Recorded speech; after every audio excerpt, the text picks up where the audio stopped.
ওম নমঃ শিবায়। কথিত আছে যে শ্রাবণ মাসে সবুজ রং পরা খুবই শুভ।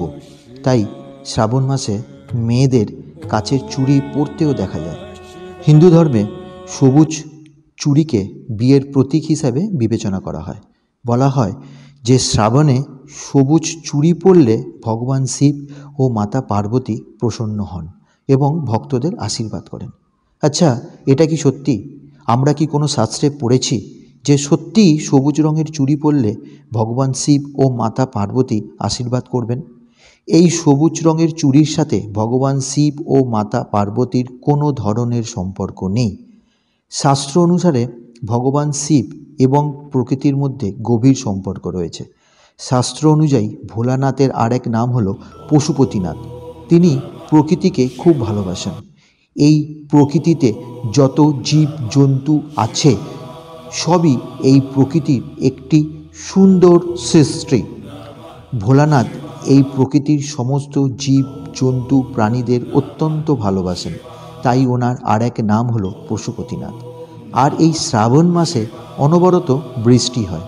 এই বৃষ্টির জলে সব প্রকৃতি চারিদিকে সবুজে সবুজ হয়ে ওঠে। প্রকৃতি যেন নতুন রূপে সেজে ওঠে। গাছপালা বড় হয়, পশু পাখিরা খুব আনন্দে থাকে। ভোলানাথ চান এই সমস্ত জগতের জীব জন্তু মানুষেরা সবাই আনন্দে থাকুক।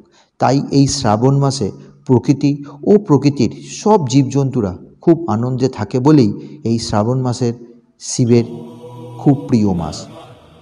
ভোলানাথ প্রকৃতির সঙ্গে সম্পর্কিত জিনিসই পছন্দ করেন। মহাদেব বসবাস করেন প্রকৃতির কোলে হিমালয়ে। মহাদেব বেলপাতা ও ধূর্দ্র ফুলতেই সন্তুষ্ট থাকেন। এমনকি দেবাদিদেবকে নিবেদন করা বেলপাতার রঙও সবুজ হয়। এই শ্রাবণ মাসে সবুজ রঙের বিশেষ গুরুত্ব রয়েছে, কারণ সবুজ হচ্ছে প্রকৃতির রং। তাই অনেক মেয়েরা ভাবেন সবুজ রঙের চুড়ি পরলেই ভোলানাথ খুব বেশি সন্তুষ্ট হবে।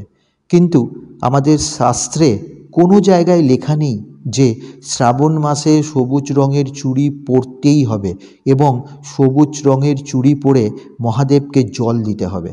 আমার মনে হয় যে কোনো জিনিস করার আগে শাস্ত্র পড়ে নেওয়া দরকার। তাই সবুজ রঙের চুড়ি পরলে ভোলানাথ সন্তুষ্ট হবেন না। আমাদের কি করা উচিত? কি করলে ভোলানাথ সন্তুষ্ট হবেন? আমাদের করা উচিত সমস্ত পশু পাখিদের খেতে দেওয়া, পশু পাখিদের হত্যা না করা, গাছ লাগানো, যাতে পরিবেশ আরও সবুজ হয়ে ওঠে। কারণ ভোলানাথ নিজেই পশুপতি। তাই প্রকৃতির সব পশু পাখিদের এবং মানুষদের সেবা করলে তবেই শিব ও পার্বতীর আশীর্বাদ পাওয়া যাবে। এই ভিডিওর মাধ্যমে আমি কাউকে বা কারোর মনে কোনো রকমের আঘাত দিতে চাই না। শুধু যেটা সত্যি সেই ঘটনাটা আপনাদের সামনে তুলে ধরলাম। যে ঘটনার কোনো সত্যতা আমাদের শাস্ত্রে নেই সেটাই আপনাদেরকে বললাম। যাই হোক, এই শ্রাবণ মাস শিবের অত্যন্ত প্রিয় মাস। তাই শিবের আশীর্বাদ আপনাদের সবার ওপর সমানভাবে পড়ুক, এটাই কামনা রইল। হর হর মহাদেব।